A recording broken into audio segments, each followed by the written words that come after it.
बैठे हैं।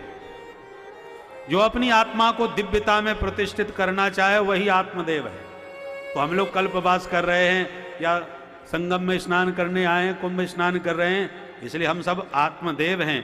क्यों? हम दिव्यता की प्रतिष्ठा करने का प्रयास कर रहे हैं, इसलिए आत्मदेव हैं। रहते कहाँ हैं? बोले तुंगभद्रा के तट में। ये तुंगभद्रा क्या है? मनुष्य शरीर। 84 लाख योनियों में सर्वोत्तम शरीर मानव का होता है, इसलिए तुंग माने ऊंचा और भद्र माने कल्याण। तो सर्वोत्तम कल्याण का जो साधन है वो मानव शरीर है, इसलिए मनुष्य शरीर ही तुंगभद्रा है और इसी में रहते हैं आत्मदेव। पर इनकी पत्नी धुंधली बहुत खतरनाक है, कुतर्क बहुत करती है। उसी प्रकार हमारी जो मति है ये भी हमारी श्रीमती धुंधली देवी हैं। ये भी बड़ी तार्किक है, बुद्धि जल्दी से बात को स्वीकार नहीं करती।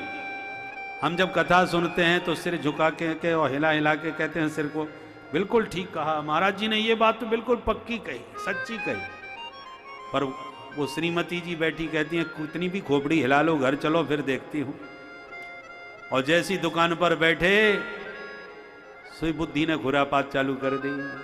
महाराज जी कह रहे थे सत्य बोलो, सत्य तोलो, और ऐसी सत्य तोलने लगे तो फिर कहीं दुकान में ताला न डालना पड़ जाए। ये सब कहने सुनने की बातें हैं, ये तो सब करना ही पड़ता है। और कुतर्की की कैंची से सत्संग के सारे सूत्र काट के किनारे कर दिए और वही मनमाना आचरण प्रारंभ कर दिया। तो ये मति हमारी जो है ना, जल्दी नहीं मानती किसी बात को। धुंधली है ना, धुंधली का मतलब जैसे धुंधला ही धुंधला नजर आवे चारों तरफ, वो धुंधली। मोतिया बिंद आदि आंखों में छा जाए तो धुंधलाहट आ जाती है, स्पष्ट नजर नहीं आता कुछ, या धुंध छा जाती है सवेरे कभी कभी कोहरा, तो कोहरे में कहां कोई ठीक से समझ में आता है। ऐसे ही जिनकी बुद्धि धुंधली है उन्हें जल्दी किसी पर विश्वास नहीं होता, हर समय भ्रम संशय मन में भरा रहता है। रज्जो यथा है भ्रम, सांप पड़ा है कि रस्सी पड़ी है। भ्रम कब होगा? जब ना अंधेरा हो ना उजेला हो। अंधेरे में कुछ नजर ही नहीं आएगा, उजेले में स्पष्ट दिखाई पड़ेगा, तो भ्रम होता ही नहीं। भ्रम होता है मंद अंधकार में, जहां धुंधलापन हो, थोड़ा सा अंधेरा है, थोड़ा सा उजेला है, कुछ टेढ़ा मेढ़ा पड़ा है, लगता है सांप है, तो मंद अंधकार में ही भ्रम पैदा होता है। मतलब क्या हुआ? जो परम ज्ञानी हैं वो ज्ञान के प्रकाश में सब कुछ देख लेते हैं, इसलिए वो भ्रम में नहीं रहते। ज्ञान से उनकी मुक्ति हो जाती है। रहते ज्ञाना न मुक्ति, ज्ञान के बिना कल्याण नहीं। तो ज्ञानी ज्ञान के प्रकाश में मस्ती में जीते हैं और अज्ञानी को कुछ दिखता ही नहीं, वो कुछ जानता ही नहीं। तो अज्ञानी यदि हम अपने को स्वीकार कर लें तो भी कल्याण हो जाएगा, क्योंकि जिनकी आंखें नहीं होती, अंधे होते हैं, वो अपने को अंधा स्वीकार तो करते हैं। तो किसी आंख वाले को पकड़ लेते हैं, भैया कथा कौन से पांडाल में हो रही है, जरा हम भी जाना चाहते हैं, हमारी भी लाठी पकड़ लो। तो कोई भी आंख वाला उस अंधे की भी आंख लाठी पकड़ के ले आएगा। बडम्बना बीच वाले की है, अंधा है नहीं। मोतिया बिंद ने इतना आंख को आच्छादित कर दिया है कि दिखता कुछ है नहीं। अब काला चश्मा लगा के अनुमान से चला जा रहा है, क्योंकि अंधा कहने पर उसे अपनी तौहीन दिखाई पड़ रही है कि मैं अंधा थोड़ी हूं, मैं तो आंख वाला था, परंतु थोड़ी सी आंख खराब हो गई। तो दिख नहीं रहा है, यह भी सच्चाई है, और दिखने का नाटक कर रहा है। ऐसे लोग एक्सीडेंट करते हैं और ऐसे लोग गड्ढे में भी खूब गिरते हैं। उसी प्रकार ज्ञानी बन जाओगे तो कल्याण हो ही जाएगा। अज्ञानी अपने को मान लोगे तो किसी ज्ञानी सदगुरु की कृपा से उसके सहारे से तर जाओगे, परंतु हमें ज्ञानी बन नहीं पाए, अज्ञानी अपने को मान नहीं पाए, जिंदगी भर बस प्रश्न चिन्ह करते रहे, इससे क्या होगा, उससे क्या होगा, ऐसा क्यों लिखा है, वैसा क्यों लिखा है, भगवान होते भी हैं कि नहीं होते हैं। 2400 घंटे प्रश्न करते करते क्यों क्यों में ही सारी जिंदगी बर्बाद हो गई। बुढ़ापा आ गया, मरने का समय आ गया, अभी तक ये निश्चय नहीं हो पाया कि भगवान होते हैं या नहीं होते। कभी कहते हैं नहीं नहीं कोई तो ईश्वर की सत्ता है, देखो वो इतनी मंजिल के ऊपर से गिरा फिर भी बच गया, भाई कमाल है, भगवान ने कोई सत्ता है जिसने बचा लिया। कभी कहते हैं अरे देखो जिंदगी भर बेचारे ने भजन किया और कैसे एक्सीडेंट में मर गया, लगता है भगवान कहीं कुछ नहीं होते, भगवान होते तो बचा नहीं लेते। ऐसे भी प्रश्न खड़े हो जाते हैं। उताव चढ़ाव विश्वास और अविश्वास के बीच में झूलता रहता है। एक सज्जन ईश्वर का बड़ा खंडन करते थे, मैं ईश्वर को भगवान को नहीं मानता। मत मानो भाई। मित्र ने जेब में हाथ डाला तो माला झोली निकल पड़ी। हैरान होकर मित्र ने पूछा तू भगवान मानता ही नहीं है तो मैं माला झोली क्यों रखता है? तो हंस के बोला देख वैसे तो भगवान नहीं है, पर कभी कभी अकेले में बैठ के सोचता हूं भगवान हुए तो करोड़ों लोग भगवान पर विश्वास करके ही तो मेला नहाने आ रहे हैं, तो हो सकता है भगवान होते होंगे जब इतने करोड़ों लोग मान रहे हैं। तो मैं तो नहीं मानता, परंतु यदि भगवान होंगे तो मेरी बड़ी विडंबना कर देंगे, नरकों में चढ़ाएंगे। इसलिए जब फालतू समय होता है तो एक हाथ माला मैं भी सटका लेता हूं और कह भी देता हूं वैसे तो आप हो नहीं, और हो तो देखो हम ही तो भजन कर रहे हैं, थोड़ी बहुत कृपा हम पर भी कर देना प्रभु। ये हालत है मन की। संशयात्मा विनश्यति, यही धुंधली है जो निर्णय नहीं लेती। और संत ने फल दिया और धुंधली ने नहीं खाया। उसी प्रकार हम आते हैं, कुंभ मेला में आते हैं, माघ मेला में आते हैं, कल्पवास करते हैं, संतों के प्रवचन सुनते हैं, तो प्रवचन सुनने से हमें ज्ञान रूपी फल प्राप्त होता है। बहुत कुछ ज्ञान होता है, पर ज्ञान रूपी फल लेके जब घर जाते हैं तो ये धुंधली बुद्धि खाती नहीं है, कुतर्क करने लग जाती है, इससे क्या होगा उससे क्या होगा। तो जैसे धुंधली ने फल नहीं खाया, ऐसी हमारी बुद्धि ज्ञान रूपी फल को अस्वीकार कर देती है। उसी का परिणाम हुआ जो धुंधली ने सताया आत्मदेव को। यदि फल खा लिया होता तो गोकर्ण पंडित जी का ही बेटा होता, धुंधकारी घर में आता ही क्यों? जिंदगी पंडित जी की भी मस्त होती, क्योंकि फल का परिणाम ही तो गोकर्ण है। उसी प्रकार हम ज्ञान रूपी फल नहीं खाएंगे तो धुंधकारी, अज्ञान रूपी धुंधकारी हमें सताता रहेगा जीवन भर। किंतु कैसे भी सही पंडित जी ने फल तो लिया ही, न भी खाया हो तब भी आज पंडित जी को रास्ता तो गोकर्ण ने ही दिखाया जो फल से ही पैदा हुआ है। उसी प्रकार सत्संग सुन करके जाओ, भले ही सत्संग की बातें मत मानो, पर सुनते रहोगे, बुद्धि में कहीं ना कहीं ये बातें बैठी रहेंगी। आज समझ में नहीं आ रही, बातों पर विश्वास नहीं होता, पर जिस दिन घर में कोई ठोकर लगेगी, पत्नी दुत्कारेगी या बेटा अपमान करके भगाएगा, तिरस्कार होगा, तब अंधकार आंखों में छा जाएगा आत्मदेव जैसा कि अब मैं क्या करूं। उस समय ये वचन ही आपको प्रकाश बन करके रास्ता दिखाएंगे। जैसे गोकर्ण ने आत्मदेव को रास्ता दिखाया, ऐसी जिंदगी जब गहरी ठोकर लगती है और व्यक्ति किंग कर्तव्य विमूढ़ हो जाता है कि अब मैं क्या करूं, तो सत्संग की बातें याद आने लगती हैं। महाराज जी ने उस दिन बिल्कुल ठीक कहा था, कोई किसी का नहीं होता, संसार स्वार्थी है। अब समझ में बात आ गई। विद्यार्थी कुछ ऐसे होते हैं जो एक वक्तव्य से ही समझ जाते हैं, और कुछ ऐसे होते हैं कि मास्टर जी के जब तक 2-4 हाथ न पड़े तब तक वो समझ ही नहीं पाते, कम बुद्धि के होते हैं। उसी प्रकार शास्त्रों की बात, संतों की बात कुछ लोग बड़े आराम से समझ लेते हैं और उसी के अनुसार चलना चालू कर देते हैं, पर कुछ लोग इन बातों को गोपाष्टक मानते हैं, और जब संसार की ताड़ना लगती है, ठाकुर जी बेटा बेटियों के द्वारा जब पिटाई करवाते हैं, तब उनको अकल आती है, महाराज जी बिल्कुल ठीक कह रहे थे, अब समझ में आ गई बात। तो पिट के समझो या पहले ही समझ लो, पर आज नहीं तो कल समझ में तो एक न एक दिन आपको आ ही जाएगी। बोलो राधे राधे राधे राधे। आत्मदेव को वैराग्य हुआ और गोकर्ण जी ने उपदेश दे के समझाया। क्या 2 श्लोक हैं, बड़े ध्यान से सुनिए, सारी भागवत का सार है। देहेस्तिमांसरुधरे धिमतिं त्यजत्वं जाया सुतादिषु सदा ममतां विमुञ्च पश्यानिशं जगदिदं क्षणभङ्गनिष्ठं वैराग्यरागरसिको भवभक्तिनिष्ठः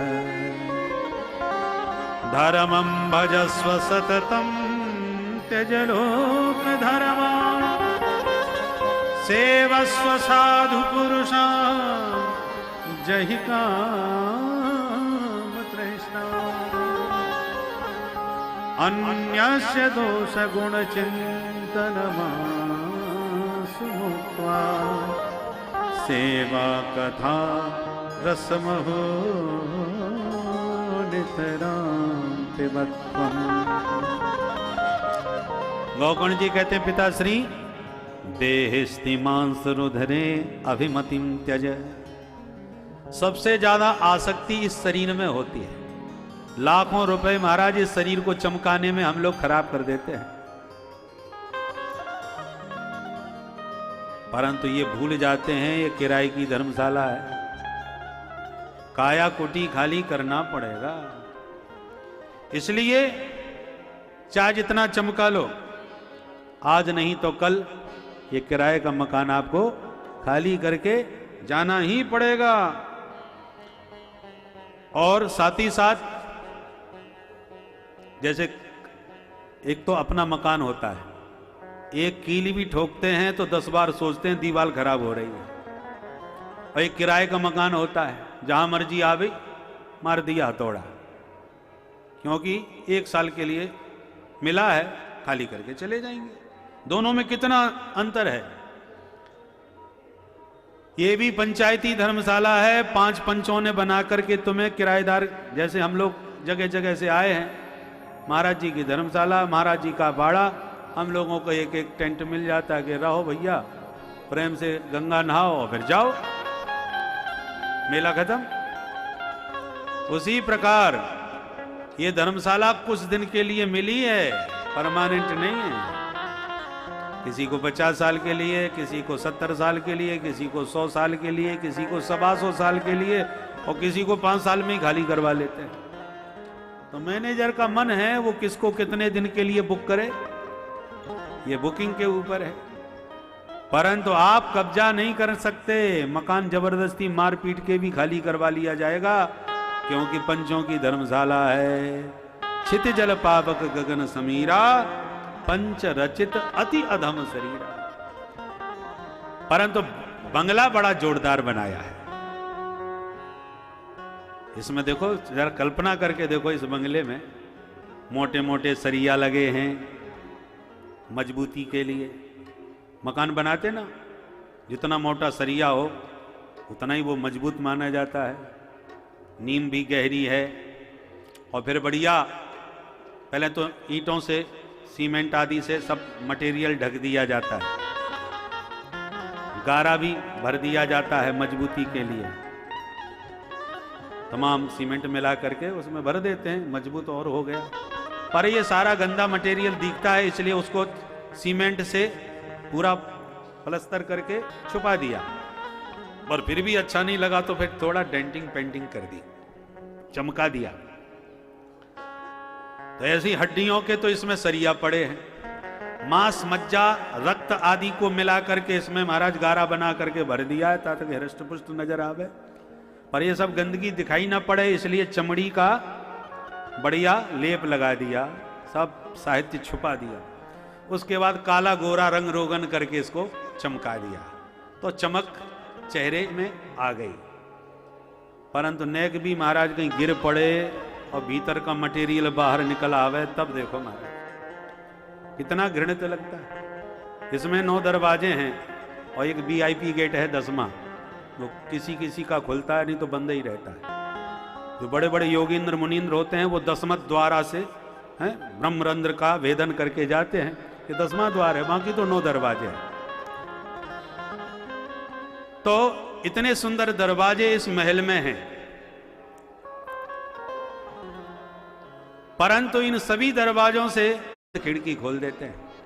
ऐसे बढ़िया वातावरण हो तो आंखों की पलकों की ये खिड़की खुली रहती है, और जब लगा कि अब आराम करना है तो खिड़की बंद करो और आराम से खर्राटे बजा के सो जाओ। तो समय पर, और धूल मिट्टी ज्यादा आंधी पड़ रही हो ना, आंधी चल रही हो तो हमारी आंखें अपने आप बंद होने लगती हैं, शटर गिरने लगते हैं कि धूल भीतर ना आंखों में लग जाए। तो ये कैसी अलौकिक कारीगरी है जिस कारीगर ने, ये विधाता रूपी ब्रह्मा रूपी कारीगर ने ये मकान, ये बंगला हम लोगों को रहने के लिए दिया है। बुंदेलखंड में इसका बड़ा सुंदर वर्णन है ये गीत में। आइए हम और आप बड़े प्रेम से गाएं। हमारे यहाँ बुंदेलखंड में बखरी कहते, बखरी, भवन को, मकान को बखरी। अरे बनाए दई मेरे कारीगर ने कैसी सुंदर बखरी, बनाए दई मेरे कारीगर ने कैसी सुंदर बखरी, वो बनाए दई मेरे कारीगर ने कैसी सुंदर बखरी, बनाए दई मेरे कारीगर ने कैसी सुंदर बखरी। बखरी ऐसे ढंग से बनी है, बखरी ऐसे ढंग से बनी है, बखरी ऐसे ढंग से बनी है, बखरी ऐसे ढंग से बनी है, जब ईंट लगी ना लकड़ी, बनाए दई मेरे कारीगर ने कैसी सुंदर बखरी, वो बनाए दई मेरे कारीगर ने कैसी सुंदर बखरी। या मैं ईंट लगी ना लकड़ी, या मैं ईंट लगी ना लकड़ी, या मैं ईंट लगी ना लकड़ी, या मैं ईंट लगी ना, वो बनाए दई मेरे कारीगर ने कैसी सुंदर बकरी, बनाए दई मेरे कारीगर ने कैसी सुंदर बखरी। जय हो। दोनों हाथ से ताली बजाते हुए श्री वृंदावन बिहारी लाल है।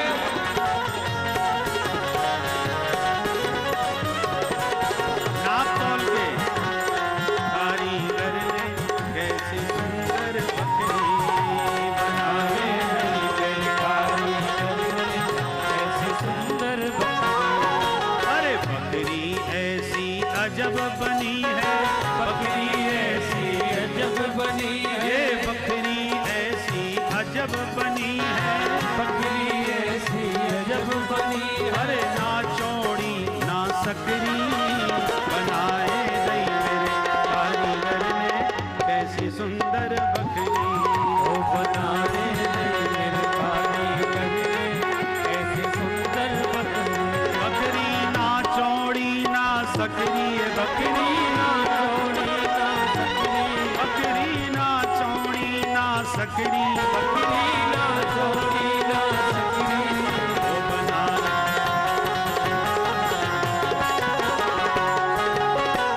पांच कुठरिया 10 दरवाजे, पांच कुठरिया 10 दरवाजे, या मैं 5 कुठरिया 10 दरवाजे, 5 कोठरिया 10 दरवाजे, 10 तो दरवाजे हैं, एक VIP गेट 9 प्रकट और 5 कुठरियां हैं।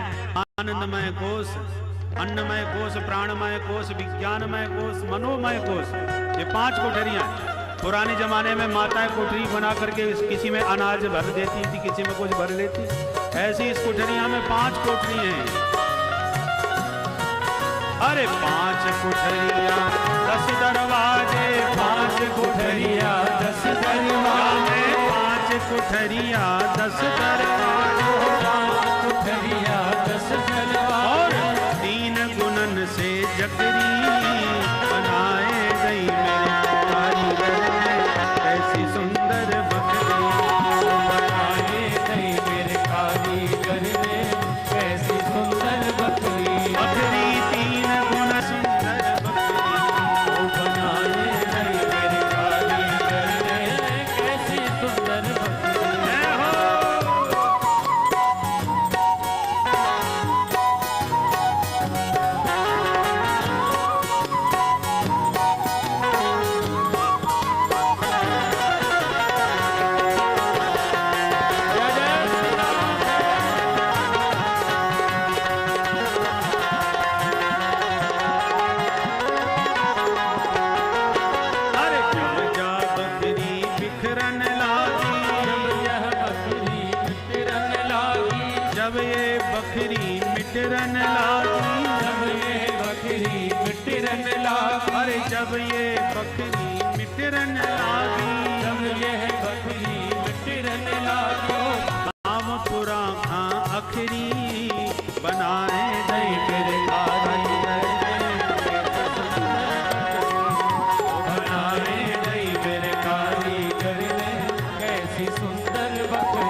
बिटरने लगता है तो प्रेमी जनों को बड़ा कष्ट होता है।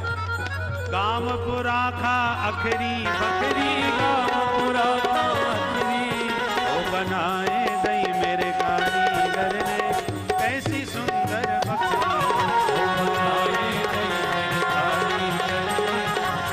इसलिए अरे कहत कबीर सुनो भाई साधो, कहत कबीर सुनो साधु सावधान कर